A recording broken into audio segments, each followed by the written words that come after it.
మా latest videos కోసం మా ఈ తెలుగు న్యూస్ ఛానల్ సబ్స్క్రైబ్ చేసి గంట సింబల్ యాక్టివేట్ చేసుకోండి. మే 1న వైశాఖ పౌర్ణమి శుక్రవారంతో కలిసి వస్తోంది. చాలా పవర్ఫుల్ గనుక ఈరోజు కలబంద ముక్కతో ఇలా చేస్తే చాలు, ఎంత తిన్నా తరగని ఆస్తి వస్తుంది. కష్టాలన్నీ పోతాయి. పట్టిందల్లా బంగారంలాగా మారుతుంది. కటిక దరిద్రుడైన కుబేరుడిగా మారిపోతాడు. అసలు కలబంద అంటే సామాన్యమైన ముక్క కాదు. దీన్ని సంజీవనితో సమానంగా చూస్తారు. ఆయుర్వేదంలో దీనికి ఎంత ప్రాముఖ్యత ఉందో ఆధ్యాత్మికంగా అంతకంటే ఎక్కువ ప్రాముఖ్యత ఉంది. మనకు తెలిసి కలబందలు కేవలం అందానికి, ఆరోగ్యానికి మాత్రమే వాడుతుంటారు. ముఖానికి రాసుకోవడానికో, జుట్టుకు రాసుకోవడానికో, లేదా షుగర్ వంటి వ్యాధులు ఉన్నవారు జ్యూస్ తాగడానికో వాడుతుంటారు. ఆరోగ్యపరంగా ఇందులో ఎన్ని ఔషధ గుణాలున్నాయో మనందరికీ తెలుసు.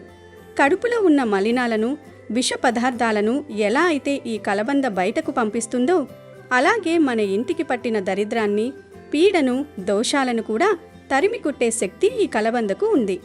సాక్షాత్తు ఆ లక్ష్మీదేవి అనుగ్రహం ఈ ముక్కపై ఉంటుంది అని పురాణాలు చెబుతున్నాయి. ముక్కోటి దేవతలు కూడా ఈ కలబంద ముక్కలు కొలువై ఉంటారు. అందుకే పూర్వం నుండి మన పెద్దలు ఇంటి ముందు కలబందను కట్టేవారు. ఎందుకంటే కలబందకు ధనాన్ని ఆకర్షించే శక్తి అద్భుతంగా ఉంటుంది. అయస్కాంతం ఇనుమును ఎలా అయితే ఆకర్షిస్తుందో, ఈ కలబంద ముక్క డబ్బును, ఐశ్వర్యాన్ని అలా ఆకర్షిస్తుంది. అదే సమయంలో కష్టాలను, నరదృష్టిని, ఏడుపులను తరిమికొట్టే శక్తి దీనికుంది. మరి ఇంతకీ అద్భుతమైన శక్తులున్న ఈ కలబందతో ఈ శక్తివంతమైన పౌర్ణమి రోజు ఏం చెయ్యాలి, ఆ పరిహారం ఎలా చెయ్యాలి అనే విషయాలను ఇప్పుడు మనం చాలా వివరంగా తెలుసుకుందాం. ఫ్రెండ్స్, ఈ పవిత్రమైన పౌర్ణమి మీ తలరాతను మార్చబోతుంది గనుక దయచేసి ఎక్కడా నిర్లక్ష్యం చెయ్యకండి.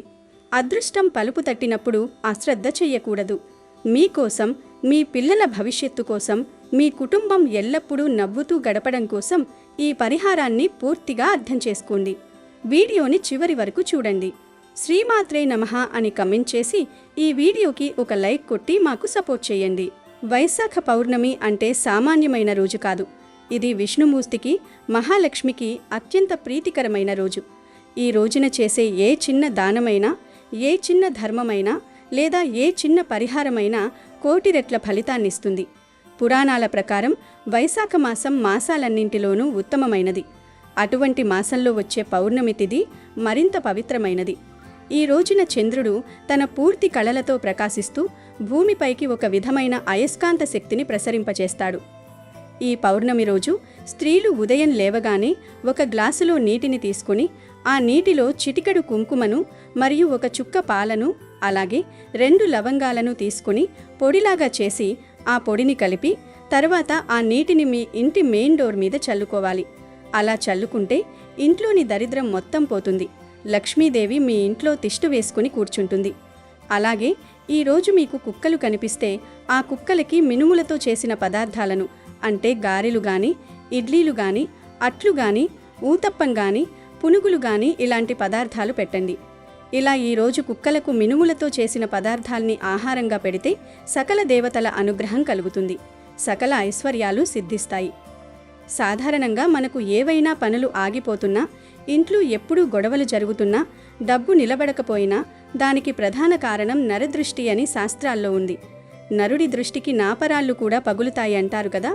అటువంటి భయంకరమైన దృష్టిని తీసేయడానికి ఈ పౌర్ణమిని మించిన రోజు లేదు. కాబట్టి ఈ పౌర్ణమి నాడు సాయంత్రం సంధ్యా సమయంలో మీ కుటుంబ సభ్యులందరికీ, ముఖ్యంగా చిన్నపిల్లలకి, సంపాదించే వ్యక్తులకి దృష్టి తగలకుండా ఉండాలంటే కాలికి నల్లదారం కట్టుకోవడం చాలా మంచిది. దీనికోసం మీరు పూజా సామాగ్రి షాపులో దొరికే ఒక నల్లటి దారాన్ని లేదా సాధారణ నల్లటి తాడును తీసుకోండి. ఆ దారాన్ని మీ చేతిలో పట్టుకుని ఈ చిన్న మంత్రాన్ని 11 సార్లు జపించండి. ఆ మంత్రం ఏమిటంటే ఓం లం లం లం, ఓం లం లం లం, దృష్టి నివారాయని, దృష్టి నివారాయమి. చాలా చిన్న మంత్రం ఇది. ఇలా 11 సార్లు ఈ మంత్రాన్ని జపించి ఆ దారానికి బలం చేకూర్చిన తర్వాత ఆ నల్ల తాడును ఆడవారైతే ఎడమ కాలికి, మగవారైతే కుడి కాలికి కట్టుకోవాలి. ఇలా మంత్రించి కట్టుకున్న నల్ల తాడు రక్షరేఖలా పనిచేస్తుంది. దీనివల్ల మీకు ఎటువంటి చెడు దృష్టి తగలదు. శత్రువుల ప్రయోగాలేవీ పనిచేయవు. ఇక ఈరోజు అంటే పౌర్ణమి రోజు పొరపాటును కూడా తులసి చెట్టు నుండి ఆకును కొయ్యకూడదు. ఈరోజు సూర్యోదయం తర్వాత నిద్ర లేవకూడదు. అంటే సూర్యోదయానికి పూర్వమే నిద్ర లేవాలి అని దీని అర్థం. ఇలా ఈరోజు చెయ్యకపోతే అది దరిద్రానికి దారితీస్తుంది. ఈరోజు షేవింగ్, గడ్డం చేసుకోవటం, గోర్లు కత్తిరించుకోవటం, ఇంట్లో స్త్రీలు ఏరవడం వంటి పనులు అసలు చేయకూడదు. దరిద్రం పడుతుంది. భవిష్యత్తులో ఆర్థిక సమస్యలు ఎదురవుతాయి. ఈరోజు ముఖ్యంగా ఉదయం 5 నుండి 6 గంటల మధ్యలో, సాయంత్రం 5 గంటల నుండి 6 గంటల మధ్య అసుర సంధ్య వేళలో తలకు నూనె పెట్టకూడదు. ఈరోజు ఇలా చేస్తే దరిద్రం పడుతుంది. అదేవిధంగా ఈరోజు పొరపాటును కూడా మధ్యాహ్నం నిద్రించకూడదు. ఇది దరిద్ర దేవతను ఆహ్వానించినట్లు అని శాస్త్రాలు చెబుతున్నాయి. ఇక అత్యంత శక్తివంతమైన ఈ పౌర్ణమి రోజు కలబంద ముక్కతో చేసే ఆ అసలైన ఐశ్వర్య ప్రాప్తి పరిహారం గురించి ఇప్పుడు తెలుసుకుందాం. మనం ఇప్పుడు చెప్పుకోబోయే కలబంద పరిహారం సాధారణంగా మనం ఇంటి గుమ్మం ముందు దిష్టి కోసం వేలాడదీసే పద్ధతి లాంటిది కాదు. ఇదొక ప్రత్యేకమైన, అత్యంత శక్తివంతమైన తాంత్రిక ప్రక్రియ. ధనాన్ని ఆకర్షించడానికి, మన దరిద్రాన్ని తరిమి కొట్టడానికి ఇదొక అద్భుతమైన మార్గం. అందులోనూ ఈ పౌర్ణమి ఒక అద్భుతమైన యోగంతో కలిసి రావడం అనేది ఒక విశేషం. ఈ పవిత్రమైన రోజున ఉదయం సంధ్యా సమయంలో కానీ లేదా సాయంత్రం సూర్యాస్తమయం అయ్యే సంధ్యా సమయంలో కానీ మీరు ఈ పరిహారాన్ని చేసుకోవచ్చు. అంటే 5 నుండి 7 మధ్యలో చేయాలి. ఈ ప్రక్రియ కోసం మీరు ముందుగా ఒక మంచి కలబంద ముక్కలు సేకరించుకోవాలి. ఈ ముక్క ఎక్కడి నుండి తెచ్చామన్నది ముఖ్యం కాదు, అది ఎంత జీవకళతో ఉందన్నదే ముఖ్యం. మీ ఇంటి ఆవరణలో ఉన్న కుండీలో పెరుగుతున్న మొక్కైనా పర్వాలేదు, లేదా మీరు బయట నర్సరీ నుండి కొనుక్కుని తెచ్చుకున్నదైనా పర్వాలేదు, పక్కింట్లో పొరుగింట్లో నుండి తెచ్చిన మొక్కైనా పర్వాలేదు, ఆఖరికి పొలాల గట్ల మీద సహజంగా పెరిగే మొక్కైనా సరే. కానీ ఒక్కటి మాత్రం గుర్తుంచుకోండి, ఆ మొక్క వాడిపోయి ఉండకూడదు, ఎండిపోయినట్లు ఉండకూడదు. పచ్చగా నిగినిగలాడుతూ చూస్తేనే ఒక పాజిటివ్ ఎనర్జీ ఇచ్చేలా ఉండాలి. వేర్లతో సహా ఆ మొక్కను సేకరించండి. ఇలా మొక్కను తెచ్చుకున్న తర్వాత మొదటి పనిగా దాన్ని శుభ్రమైన నీటితో కడగాలి. దాని మీద ఉన్న ధూళిని, మట్టిని వదిలించి స్వచ్ఛంగా మార్చాలి. ఆ తర్వాత ఆ కలబంద మొక్క మొత్తానికి నిండుగా పసుపు రాయాలి. పసుపు అనేది సాక్షాత్తు లక్ష్మీదేవికి అత్యంత ప్రీతికరమైనది. పైగా అదొక గొప్ప క్రిమి సంహారిణి కూడా. ఆధ్యాత్మికంగా పసుపు అనేది మంగళకరమైన శక్తిని ఆకర్షిస్తుంది. కలబంద పచ్చదనం మీద ఈ పసుపు రంగు కలిసినప్పుడు అక్కడొక అద్భుతమైన కాంతి ఏర్పడుతుంది. ఇలా పసుపు రాసిన తర్వాత ఎర్రటి కుంకుమను తీసుకుని ఆ కలబంద ఆకుల మీద బొట్లు పెట్టాలి. ఆకుల చివరన, మధ్యలో మరియు మొదలు భాగంలో ఇలా వరుసగా బొట్లు పెడుతూ ఆ మొక్కను ఒక దేవతామూర్తిలా సిద్ధం చేసుకోవాలి. ఇప్పుడు ఒక కొత్త ఎర్రటి వస్త్రాన్ని తీసుకోండి. గుర్తుంచుకోండి, వాడిన వస్త్రం పనికిరాదు, కొత్తదై ఉండాలి. ఎరుపు రంగు అనేది శక్తికి, విజయాన్నిచ్చే అమ్మవారికి సంకేతం. ఈ ఎర్రటి వస్త్రం మధ్యలో మనం సిద్ధం చేసుకున్న ఆ కలబంద మొక్కను ఉంచాలి. ఇప్పుడు ఈ పరిహారంలో అత్యంత కీలకమైన వస్తువులను ఒక్కొక్కటిగా చేర్చాలి. మొదటగా ఆ కలబంద మొక్క పైన 3 పసుపు కొమ్ములను ఉంచండి. ఈ పసుపు కొమ్ము అనేది జ్యోతిష్య శాస్త్రం ప్రకారం గురుగ్రహానికి సంకేతం. గురుగ్రహ అనుగ్రహం ఉంటేనే మనిషికి సంపద, పేరు ప్రఖ్యాతులు వస్తాయి. అలాగే పసుపు కొమ్ము బంగారానికి ప్రతిరూపం. ఆ పసుపు కొమ్ము ఉంచిన తర్వాత దాని పక్కనే కొద్దిగా పచ్చ కర్పూరాన్ని వేయాలి. కర్పూరం అనేది దైవికమైన శక్తిని పెంచుతుంది. పచ్చ కర్పూరం వాసన ఎక్కడైతే ఉంటుందో అక్కడ లక్ష్మీదేవి కొలువై ఉంటుంది. ఇది గాలిలోని నెగటివ్ ఎనర్జీని పారద్రోలి పాజిటివ్ ఎనర్జీని ఆ మూటలోకి ఆకర్షిస్తుంది. ఆ తర్వాత దానిపై కొన్ని 7 మిరియాలను వేయాలి. మిరియాలు అనేవి రక్షణకు మరియు దృష్టి దోష నివారణకు ప్రతీక. మన ఇంటికి లేదా మన సంపాదనకు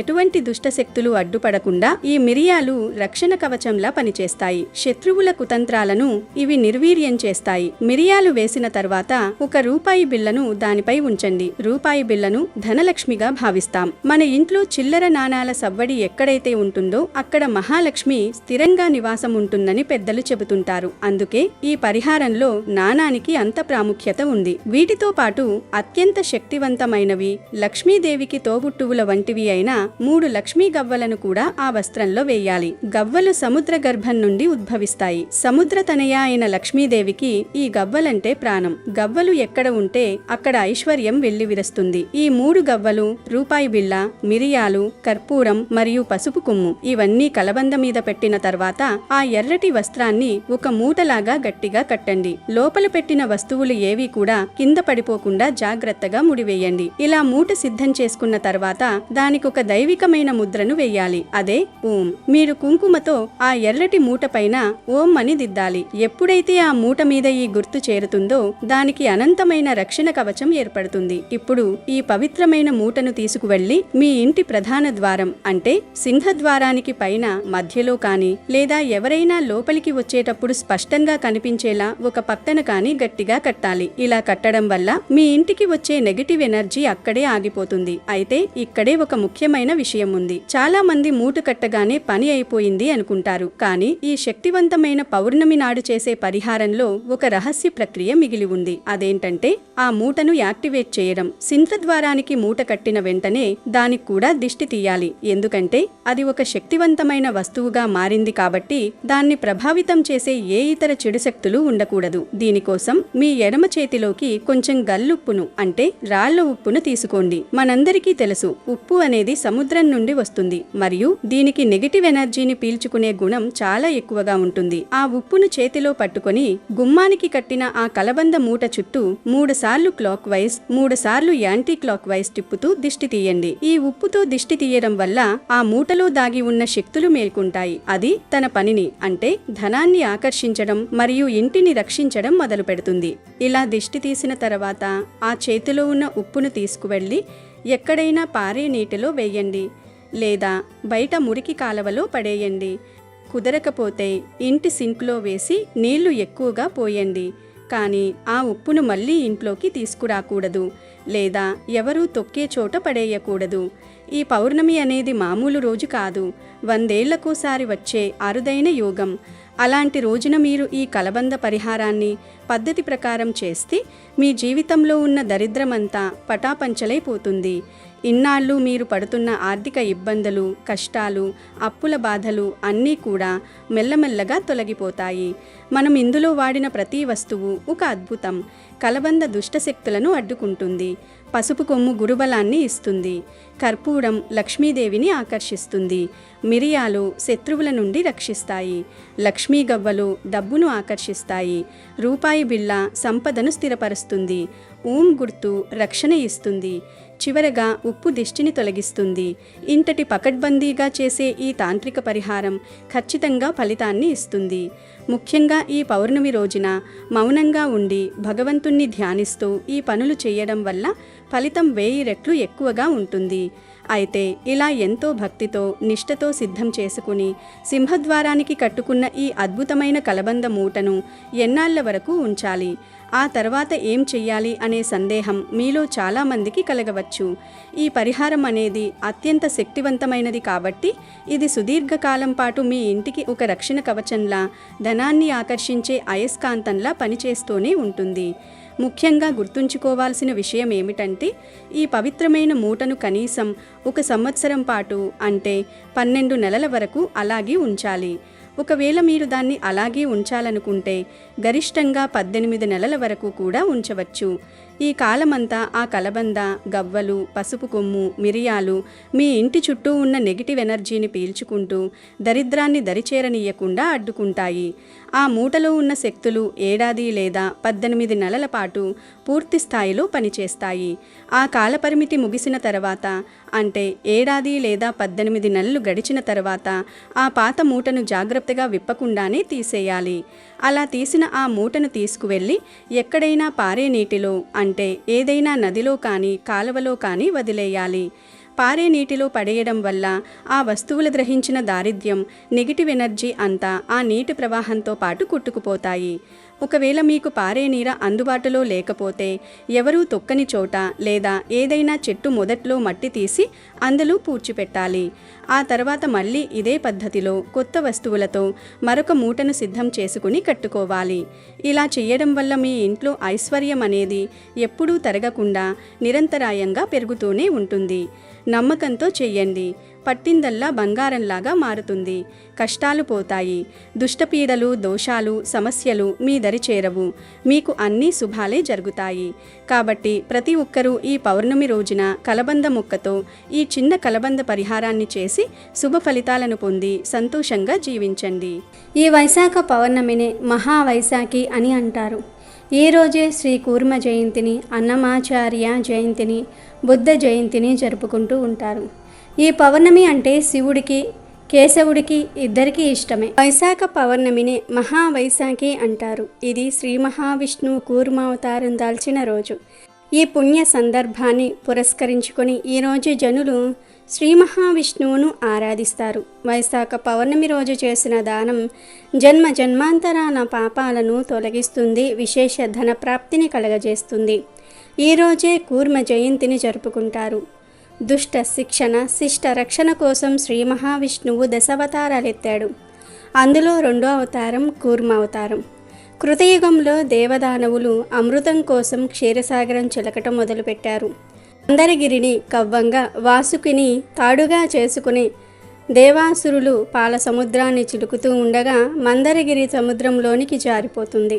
సముద్ర మదనానికి ఆటంకం కలిగింది. ఆ ఆటంకం నుంచి బయటపడేలాగా అనుగ్రహించమని దేవతలు శ్రీ మహావిష్ణువును వేడుకున్నారు. అప్పుడు నారాయణుడు కూర్మ రూపం దాల్చి సముద్రంలోనికి మందరగిరిని మునిగిపోకుండా చేశాడు. అలా ఉద్భవించినదే కూర్మావతారం. కూర్మావతారాన్ని కొలిచే ఆలయాలు దేశంలోనే కాదు ప్రపంచంలోనూ కూడా చాలా తక్కువ. కానీ ప్రపంచంలోనే ఏకైక కూర్మ దేవాలయంగా చెప్పబడుతున్న పుణ్యక్షేత్రం శ్రీకూర్మం.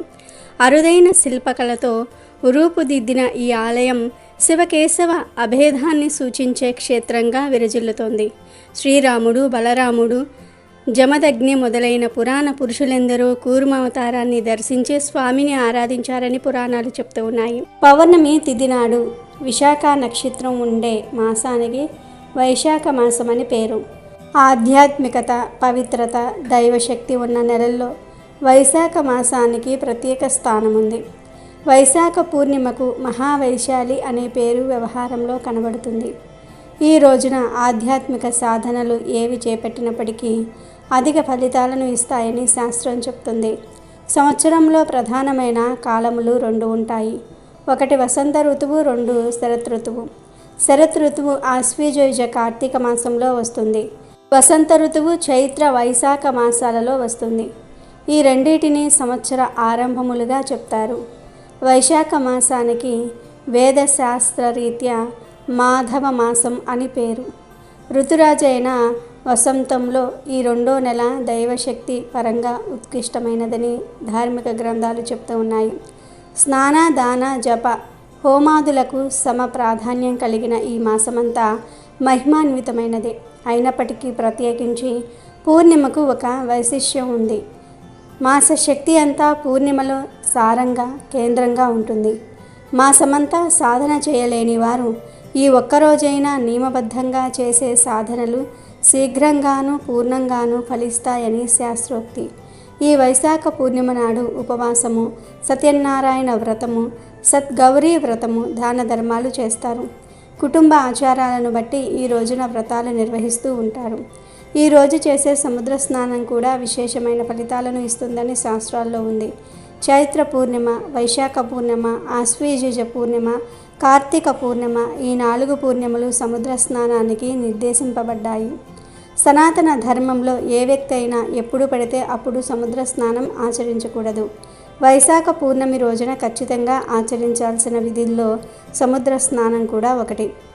ఈరోజు కరక్కాయను తీసుకుని వెళ్ళి సముద్రంలో వేసి సముద్ర స్నానం ఆచరించటం వల్ల నరఘోష, నరదిష్టి తొలగుతుందని శాస్త్రాలు తెలియజేస్తూ ఉన్నాయి. అంతేకాదు ఈ రోజునే బుద్ధ పూర్ణిమ అని కూడా పిలుస్తూ ఉంటారు.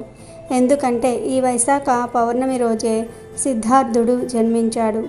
ఇదే వైశాఖ పౌర్ణమి రోజు ఆయనకు జ్ఞానం కలిగి బుద్ధుడిగా మారటం వల్ల ఇది బుద్ధ పూర్ణిమ అయ్యిందని, ఆధ్యాత్మిక సాధనలకు జ్ఞాన ప్రాప్తి పొందేవారికి సాధువులకు ఇది అత్యంత పవిత్రమైన పౌర్ణమి అని పండితులు చెప్తూ ఉన్నారు. హనుమాచార్యుల వారు వైశాఖ పౌర్ణమి రోజే జన్మించటం, ఆయన చేసిన ఆధ్యాత్మిక కీర్తనలు ఈ పౌర్ణమి ప్రాధాన్యతను తెలుపుతూ ఉన్నాయి. వైశాఖ పౌర్ణమి రోజునే విష్ణు భక్తులైన ఆళ్వార్లలో ముఖ్యుడైన అమ్మల్వార్ జన్మించాడని చెప్తూ ఉంటారు. వైశాఖ పౌర్ణమి వైశ్యులకు కూడా ప్రత్యేకమే. శివుడి రూపమైన శరభేశ్వరుడు అవతరించింది కూడా ఈ రోజునే. 8 పాదాలతో, రెక్కలతో, సింహపు దేహంతో ఉన్న అవతారమే ఇది. పరమశివుడికి మరో అవతారం శరభుడు. ఇది సాధారణంగా చాలామందికి తెలియదు. ఇది శివుడి భీకర శక్తివంతమైన రూపం. చాలామందికి సాధారణంగా తెలియని పరమశివుడి మరో అవతారం శరభుడు. ఇది విశ్వాన్ని రక్షించడానికి శివుడు ధరించిన చాలా శక్తివంతమైన రూపం. ఆయన శరభేశ్వరుడిగా అవతారం ధరించి విష్ణుమూర్తి యొక్క కోపరూపమైన సగం మానవుడు, సగం సింహరూపమైన నరసింహ అవతారాన్ని నియంత్రించాడు. విష్ణుమూర్తి నరసింహ అవతారాన్ని అతనికి ఎంతో ఇష్టమైన భక్తుడు ప్రహ్లాదుని రక్షించడానికి, హిరణ్యకశిపుని సంహరించడానికి ఎత్తాడు. అతన్ని సంహరించాక నరసింహుడిలో ఆగ్రహ జ్వాలలు ఇంకా తగ్గలేదు. అదేవిధంగా గాండిస్తూ ప్రపంచాన్ని మొత్తం భయంతో వణికించాడు. దీనివల్ల జరిగే అనర్థాలను ముందే గ్రహించి ఇతర దేవతలు, ఆది దేవతలు మహాదేవుని సాయం కోరగా ఆయన శరభుని అవతారం ధరించి కోపంలో ఉన్న నరసింహుణ్ణి శాంతింపచేసి మామూలు విష్ణుమూర్తి రూపంలోనికి మార్చాడు. అమెజాన్లో బెస్ట్ డిస్కౌంట్స్ కోసం వీడియో డిస్క్రిప్షన్లో లింకు ఉంది, చూడండి. అలాగే మా టెలిగ్రామ్ ఛానల్ సబ్స్క్రైబ్ చేసుకోండి.